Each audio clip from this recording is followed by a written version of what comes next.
ধন্যবাদ মাননীয় সংসদ সদস্যকে সাম্প্রতিক জনস্বাস্থ্য সম্পর্কিত একটি বিষয়ে আমাদের দৃষ্টি আকর্ষণ করার জন্য।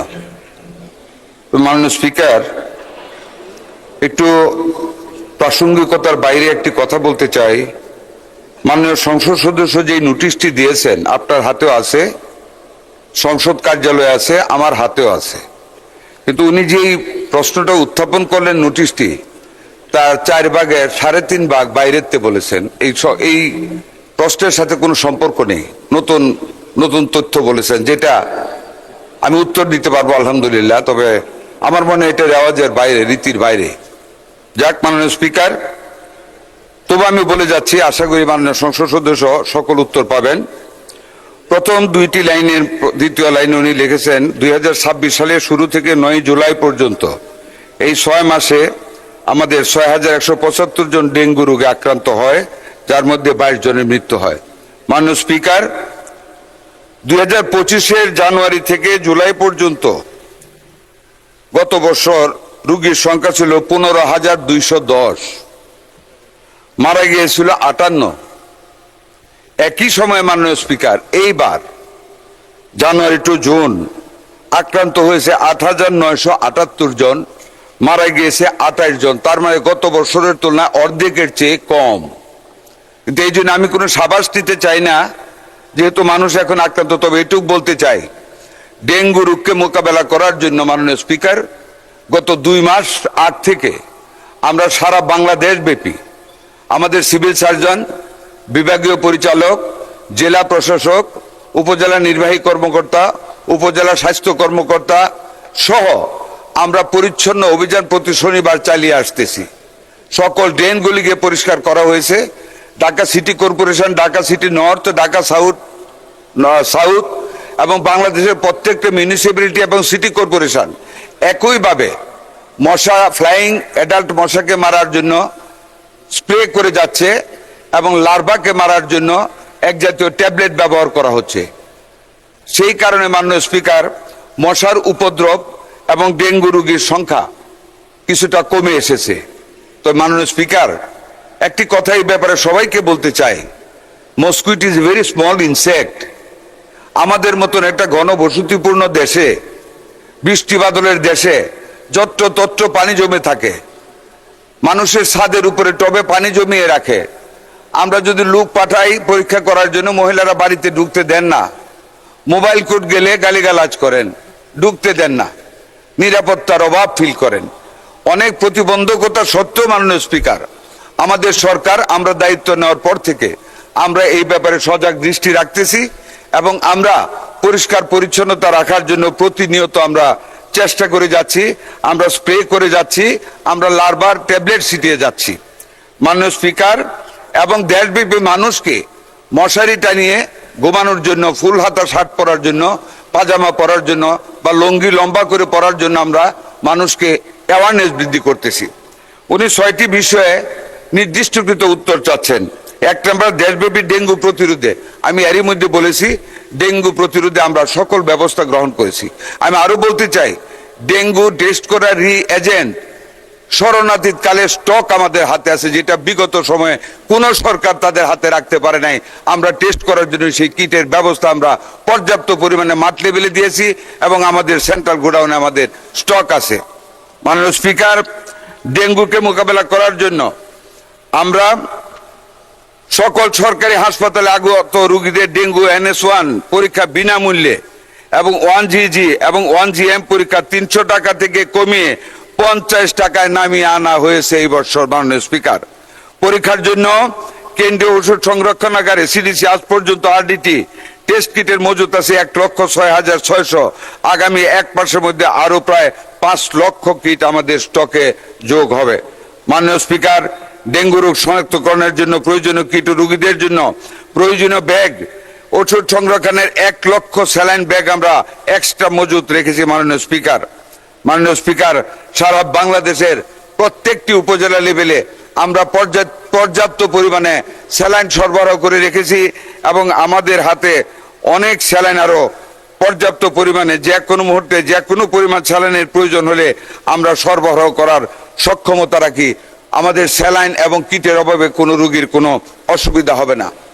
রোগীদের হাসপাতালে ভর্তির ব্যাপারে প্রশ্ন করেছেন মাননীয় স্পিকার, আমরা প্রত্যেকটা হাসপাতালকে প্রস্তুত রেখেছি।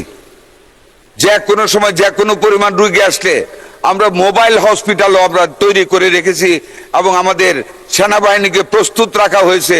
যদি ভয়াবহ আকারে ডেঙ্গু দেখা দেয় সেইখানে আমরা রোগীদেরকে সংকুলন করে ডাক্তার প্রস্তুত করে রেখেছি, নার্স প্রস্তুত রেখেছি, যাতে করে সকল রোগীদের সেবা প্রদান করা যায়। উপজেলা লেভেল পর্যন্ত মাননীয় স্পিকার আমরা সেগুলি করেছি। আইসিইউ, পরীক্ষা নিরীক্ষা, ওষুধ, চিকিৎসক, নার্সের সার্বিক ব্যবস্থা আমরা গ্রহণ করে রেখেছি মাননীয় স্পিকার। মাননীয় স্পিকার, এর ভিতরে যদি ডেঙ্গু রোগীদের জন্য কোন রকম শ্বাসকষ্টের কারণ দেখা দেয় আমরা আমাদের ভেন্টিলেটর এবং আইসিইউ পর্যন্ত প্রস্তুত রেখেছি, যাতে করে আমাদের কোনো রোগী বিনা চিকিৎসা অবহেলায় যেন মৃত্যুর কুলে ঢলে না পড়ে। আমাদের সরকার আমরা সেই ব্যবস্থা আল্লাহর রহমতে আমরা করতে সক্ষম হয়েছি, আমরা করেছি। সারা দেশব্যাপী লিফলেট বিতরণ করা হচ্ছে। আজকে আমরা জুমে মিটিং করেছি মাননীয় স্পিকার, সারা বাংলাদেশের সকল সিভিল সার্জনদের সাথে। কোথাও যেন বন্যা উপদ্রুত এলাকা সহ কোথাও যেন একটা রোগী, ডেঙ্গু রোগী অবহেলায় পতিত না হয়। যদি কারো আক্রমণ হয় সাথে সাথে যেন আমাদের হসপিটালে স্থানান্তর করা হয়। এইভাবে মাননীয় স্পিকার আমরা সার্বিকভাবে সারা বাংলাদেশ ব্যাপী ডেঙ্গুর ব্যাপারে অত্যন্ত সচেতন পরিকল্পনা গ্রহণ করে সামনের দিকে আমাদের মাননীয় প্রধানমন্ত্রীর প্রখর দৃষ্টির অধীনে এবং ওনার সুপরামর্শে আমরা সামনের দিকে এগিয়ে যাচ্ছি।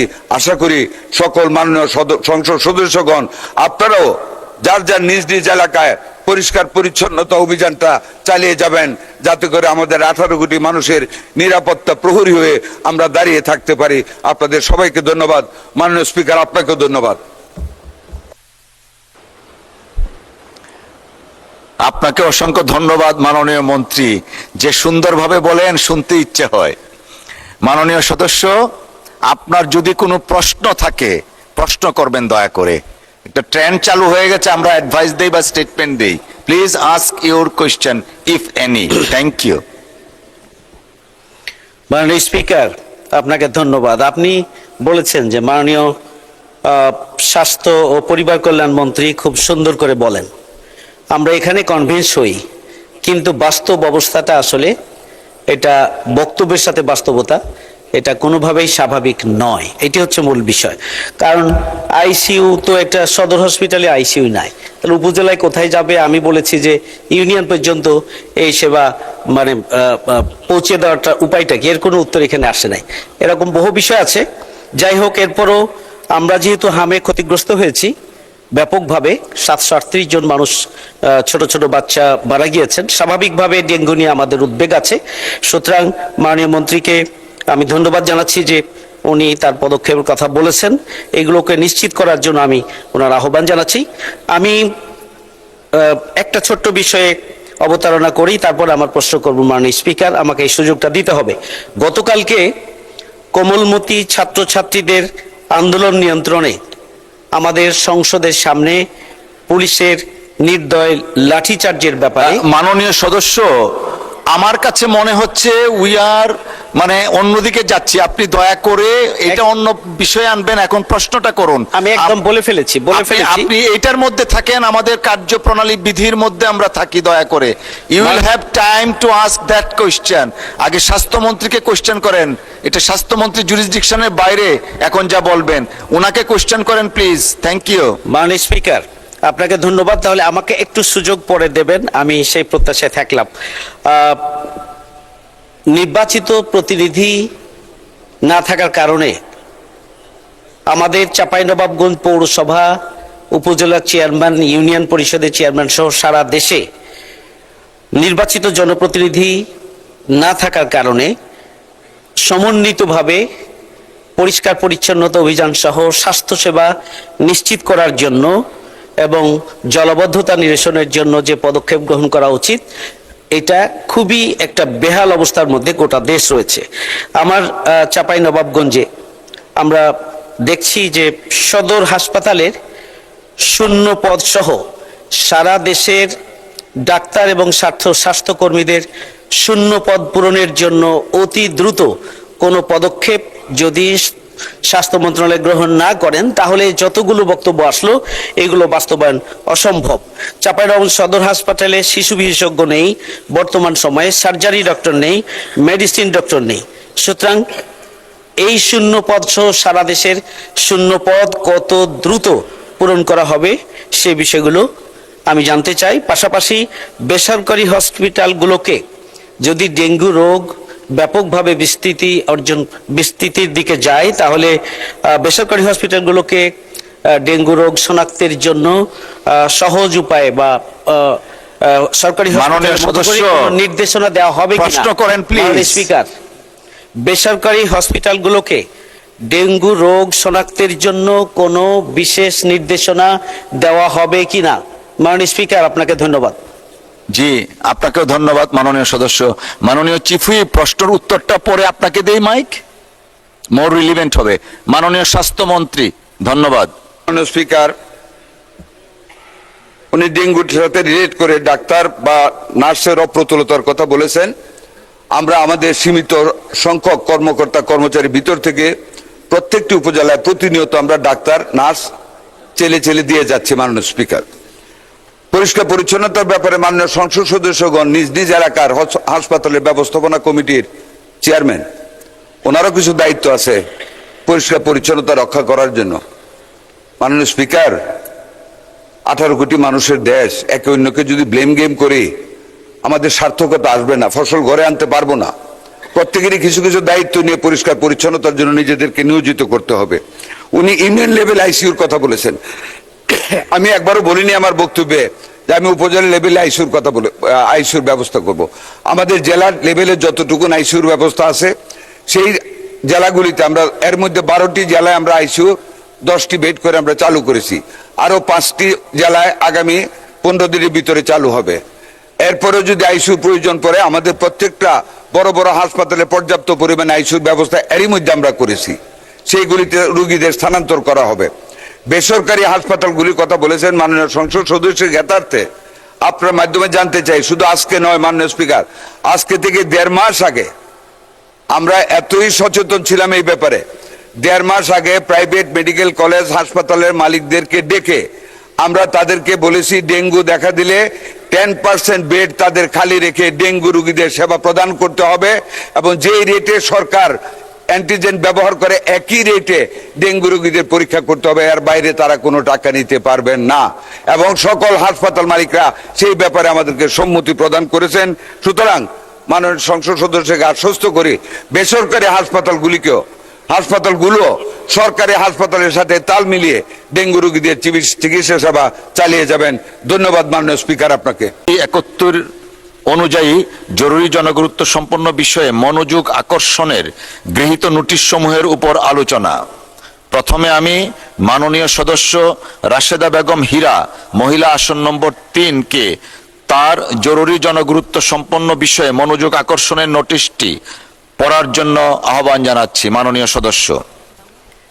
মাননীয় স্পিকার, আপনাকে ধন্যবাদ। আমি 71 বিধি অনুসারে জরুরি জনগুরুত্ব বিষয়ে মাননীয় দুর্যোগ ব্যবস্থাপনা মন্ত্রীর দৃষ্টি আকর্ষণ করে আমার নোটিশটি প্রদান করেছি। আমার উত্থাপনীয় বিষয় হচ্ছে ভূমিকম্পে ক্ষয়ক্ষতি হ্রাসের জরুরি করণীয় সম্পর্কিত। মাননীয় স্পিকার, বাংলাদেশের মানুষের মনে এক আতঙ্কের নাম ভূমিকম্প। এদেশের সবচেয়ে বড় ভূমিকম্প হয়েছিল 1997 সালে রিক্টার স্কেলে, যার মাত্রা ছিল 8.3। এই ভূমিকম্পে ঢাকার আহসান মঞ্জিলও ক্ষতিগ্রস্ত হয়েছিল। 2024 সালে আমাদের দেশে বিভিন্ন মাত্রা 64টি ভূমিকম্প সংঘটিত হয়েছিল। 2025 সালে 21 নভেম্বর ঢাকায় মাত্র 13 কিলোমিটারের মধ্যে নরসিংদীতে ছিল এর উৎপত্তি স্থল। 5.7 মাত্রার একটি বড় ভূমিকম্প ছিল এটি। সে বছর পরপর 2টি ভূমিকম্পের উৎপত্তি স্থল ছিল খোদ রাজধানীর অভ্যন্তরে। ছোট ছোট এই ভূমিকম্পগুলি আগাম বড় ভূমিকম্পের পূর্বাভাস বলে বিশেষজ্ঞদের অভিমত।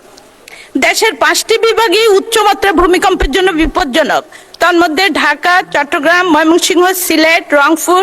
তবে ঢাকাতে 6.4 মাত্রার ভূমিকম্পে 2 লক্ষেরও বেশি প্রাণহানি হতে পারে বলে বিশেষজ্ঞরা অভিমত জানিয়েছে। মাননীয় স্পিকার, সূর্য ভ্রমণ কংক্রিটের এই নগরীতে ভূমিকম্পের সময় ঘর থেকে বেরিয়ে এসে দাঁড়ানোর মতো খোলা জায়গা খুবই কম। ভূমিকম্পের ধাক্কায় ঢাকা শহরে ধ্বংস হতে পারে 9 লক্ষ ভবন, প্রাণহানির সংখ্যা 3 লক্ষেরও বেশি হবে বলে বিশেষজ্ঞরা আশঙ্কা প্রকাশ করেছেন। পুরাতন ঢাকায় বড় বড় ভবন কলাপস করলে সেখানে কোনো রেস্কিউ অপারেশন চালানো সম্ভব নাও হতে পারে। সম্ভব না হলে পরিত্যক্ত ভবন হিসাবেও ঘোষণা হতে পারে সেগুলো। এই সমস্ত ক্ষয়ক্ষতি কমানোর জন্য অনতি বিলম্বে 1 বিল্ডিং কোড না মেনে ঝুঁকিপূর্ণ বহুতল ভবন শনাক্ত করা এবং পরিত্যক্ত বলে ঘোষণা করা। 2 রাস্তা দখলে রেখে বাউন্ডারি করা দোকান করা বাড়িঘর শনাক্ত করে তা ভেঙে রাস্তা প্রশস্ত করা যাতে অ্যাম্বুলেন্স প্রবেশ করতে পারে। ঝুঁকিপূর্ণ এলাকাগুলির কাছাকাছি হাসপাতাল থাকা নিশ্চিত করা। বিদ্যালয়ের শিক্ষক ছাত্রদের ভূমিকম্পে করণীয় বিষয়ে সমাবেশ অব্যাহত রাখা, অর্থাৎ জনগণকে সম্পৃক্ত করা। বিশেষজ্ঞদের সাথে আলোচনার মাধ্যমে বিস্তারিত বাস্তবসম্পন্ন কর্মপরিকল্পনা গ্রহণ করা। এই বেপরোয়া নগরায়ন বন্ধে ভবনগুলোর মান যাচাইয়ের কাজ শুরু করা একান্ত জরুরি। তাই বিষয়টি আমি মাননীয় মন্ত্রীর দৃষ্টি আকর্ষণ করেছি। মাননীয় স্পিকার, আপনাকে ধন্যবাদ। আপনাকে ধন্যবাদ মাননীয় সদস্য। মাননীয় দুর্যোগ ব্যবস্থাপনা ও ত্রাণ মন্ত্রী জনাব আসাদুল হাবিব দুলুর পক্ষে মাননীয় প্রতিমন্ত্রী জনাব এম ইকবাল হোসেনকে তার সংক্ষিপ্ত বিবৃতি প্রদানের জন্য আহ্বান জানাচ্ছি। ধন্যবাদ। মাননীয় স্পিকার, আপনাকে ধন্যবাদ। কার্যবিধি 71 অনুযায়ী উত্থাপিত গণগুরুত্বপূর্ণ বিষয়ে দৃষ্টি আকর্ষণের জন্য মাননীয় সংসদ সদস্যকে ধন্যবাদ জানাচ্ছি। ভূমিকম্পের মতো বৃহৎ এবং আকস্মিক দুর্যোগ মোকাবেলায় সরকার পূর্ব প্রস্তুতিকে সর্বোচ্চ গুরুত্ব প্রদান করেছেন। এই লক্ষ্যে দুর্যোগ ব্যবস্থাপনা ও ত্রাণ মন্ত্রণালয় কর্তৃক ভূমিকম্প অন্যান্য দুর্যোগকালে অনুসন্ধান, উদ্ধার অভিযান পরিচালনা এবং জরুরি যোগাযোগের জন্য যন্ত্রপাতি সংগ্রহ শীর্ষক এক প্রকল্প বাস্তবায়ন করা হচ্ছে। উক্ত প্রকল্পের আওতায় দুর্যোগ মোকাবেলায় সঙ্গে সম্পৃক্ত 10টি প্রতিষ্ঠান যথা ফায়ার সার্ভিস ও civil defence, arm forces division, Bangladesh নৌবাহিনী, বাংলাদেশ কোস্ট গার্ড, ঘূর্ণিঝড় প্রস্তুতি কর্মসূচি CPP, Bangladesh police, Bangladesh RAB, দুর্যোগ ব্যবস্থাপনা অধিদপ্তর, Bangladesh red crescent border guard বাংলাদেশের সক্ষমতা বৃদ্ধির জন্য আন্তর্জাতিক মানসম্পন্ন আধুনিক অনুসন্ধান ও উদ্ধার, urban search and rescue USAR সরঞ্জাম, ভারী উদ্ধার অস্ত্রপাতি, জরুরি যোগাযোগ ব্যবস্থা এবং বিশেষায়িত উদ্ধার উপকরণ সংগ্রহ করা হচ্ছে। মাননীয় প্রধানমন্ত্রীর নির্দেশনা মোতাবেক ঢাকা মহানগরী এবং এর আশেপাশের জেলাসমূহের জন্য 1 লক্ষ স্বেচ্ছাসেবক প্রস্তুত করার উদ্যোগ গ্রহণ করা হয়েছে। এ পর্যন্ত স্বেচ্ছাসেবক 43,237 জন এবং বাংলাদেশ আনসার ও গ্রাম প্রতিরক্ষা বাহিনীর 21,600 জন সহ মোট 64,837 জনের ডাটাবেস তৈরি করা হয়েছে। এছাড়া নিয়মিত মহড়া, প্রশিক্ষণ, জনসচেতনামূলক কার্যক্রম, অনুসন্ধান এবং উদ্ধারকারী দলের সক্ষমতা বৃদ্ধির জন্য উদ্যোগ গ্রহণ করা হচ্ছে। মাননীয় স্পিকার, তবে অনতিবিলম্বে বিল্ডিং কোড না মেনে নির্মিত ঝুঁকিপূর্ণ বহুতল ভবন শনাক্তন করা এবং পরিত্যক্ত বলে ঘোষণা করা, রাস্তা দখলে রেখে বাউন্ডারি ওয়াল করা দোকান বাড়িঘর শনাক্ত করে তা ভেঙে রাস্তা প্রস্তুত করা, ঝুঁকিপূর্ণ এলাকাগুলির কাছাকাছি হাসপাতাল থাকা নিশ্চিত করার বিষয়টি গৃহায়ন ও গণপূর্ত মন্ত্রণালয়, স্থানীয় সরকার বিভাগ এবং স্বাস্থ্য মন্ত্রণালয়ের সাথে আলোচনা করে ব্যবস্থা নেওয়া যেতে পারে। অতএব সম্মানিত সংসদ সদস্যের উত্থাপিত বিষয়টি অত্যন্ত গুরুত্বপূর্ণ এবং এই বিষয়ে সরকারের কার্যক্রম চলমান রয়েছে। ধন্যবাদ মাননীয় স্পিকার। আপনাকে ধন্যবাদ মাননীয় প্রতিমন্ত্রী। মাননীয় সদস্য রাশেদা বেগম হীরা, আপনি এ বিষয়ে একটি প্রশ্ন করতে পারেন। ধন্যবাদ আপনাকে। ধন্যবাদ মাননীয় স্পিকার। সরকারের গৃহীত পদক্ষেপগুলি বেশিরভাগই আমরা দেখতে পেয়েছি পোস্ট আর্থকোয়াকের সাথে সম্পর্কিত, কিন্তু আমার সংযোজিত সুপারিশগুলি ছিল প্রি আর্থকোয়াক সম্পর্কিত। এখন আমি মাননীয় মন্ত্রী মহোদয়কে কিছু লং টার্ম প্রিকশন সম্পর্কে ছোট্ট করে কিছু বলতে চাই। আমাদের দেশটি ইন্ডিয়ান, ইউরেশিয়ান এবং বার্মা প্লেট নামক তিনটি টেকটোনিক প্লেটের সংযোগস্থলে অবস্থিত বলে আমরা একটু বেশি মাত্রার ঝুঁকিতে আছি। এই প্লেটগুলি যথেষ্ট অ্যাক্টিভ, তাই যে কোনো সময় 4.6 মাত্রার ভূমিকম্পেও এদের শক্তি যদি নির্গত হয় তাহলে আমাদের প্রাণহানি হতে পারে 2 লক্ষের বেশি, কারণ আমাদের অবকাঠামো বড় মাত্রার ভূমিকম্প সহনীয় নয়। 2025 সালে 62, 2024 সালে ছোট ছোট 54টি ভূমিকম্প আমাদের আগাম বড় ভূমিকম্পের সতর্ক বার্তা বলে বিশ্লেষকরা মনে করে। আমাদের পুরো দেশে কম বেশি ঝুঁকিপূর্ণ হলো পুরো দেশ, কিন্তু 15টি এলাকা ঢাকার ভয়ঙ্কর ঝুঁকিতে রয়েছে, যেমন সবুজবাগ, কামরাঙ্গীরচর, হাজারীবাগ, কাফরুল, ইব্রাহিমপুর, পল্লবী, খিলগাঁও, কল্যাণপুর, গাবতলী, শ্যামপুর, মোহাম্মদপুর, উত্তরা, সূত্রাপুর, মানিকদি প্রভৃতি এলাকা। এসব তথ্য বিজ্ঞান ভিত্তিক গবেষণা প্ল্যাটফর্ম সায়েন্স ডাইরেক্টিভের গবেষণা প্রতিবেদনে প্রকাশিত হয়েছে।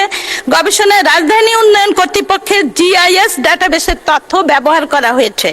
মাননীয় স্পিকার, যেহেতু বিশ্লেষকরা মনে করে আমাদের ভূমিকম্পের বেশিরভাগ উৎস ঢাকার পূর্ব প্রান্তে, তাই ঢাকার পশ্চিম প্রান্তকে টার্গেট করে মহানগরীকে বিকেন্দ্রীকরণের কাজটি একটি লং টার্ম প্রিকশন হিসেবে শুরু করা যেতে পারে। ফলে ভূমিকম্পের ক্ষয়ক্ষতি দ্রুত রিকভারি করা সম্ভব। আমরা মাননীয় মন্ত্রীর সংবেদনশীল আন্তরিক উদ্যোগের কথা জানতে পেরেছি, আশ্বস্ত হয়েছি। এর সাথে আমার উল্লিখিত প্রি আর্থকোয়াক লং টার্ম প্রিকশনগুলো প্রয়োজনীয় উদ্যোগ গ্রহণ করবেন বলে বিশ্বাস করেছি। মহান রাব্বুল আলামিনের কাছে প্রার্থনা, তিনি যেন আমাদের দেশকে, দেশের মানুষকে এই ধরনের কঠিন বিপদ থেকে হেফাজত করেন। মাননীয় স্পিকার, আপনাকে ধন্যবাদ। আপনাকে ধন্যবাদ। প্রশ্ন কোনটা হলো আমি বুঝলাম না, তারপরে মাননীয় মন্ত্রী জবাব দিতে পারেন। উনি সাজেশন দিয়েছেন। মাননীয় প্রতিমন্ত্রী। মাননীয় স্পিকার, আপনাকে ধন্যবাদ। মাননীয় সংসদ সদস্য, আপনাকেও ধন্যবাদ। আপনি নিজেই তো আমাকে বলে দিয়েছেন, আপনি উত্তর দিয়ে দিয়েছেন।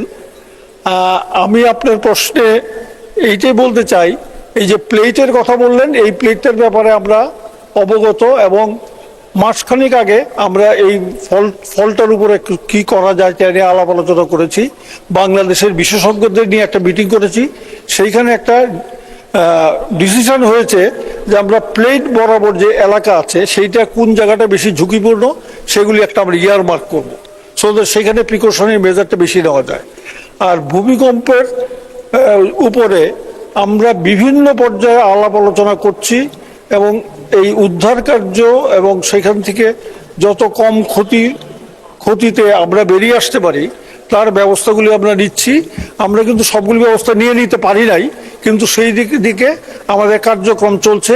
ইনশাল্লাহ খুব তাড়াতাড়ি আমরা কিছু দর্শনীয় কিছু হয়তো বলতে পারবো আপনাদের কাছে। ধন্যবাদ মাননীয় সদস্য।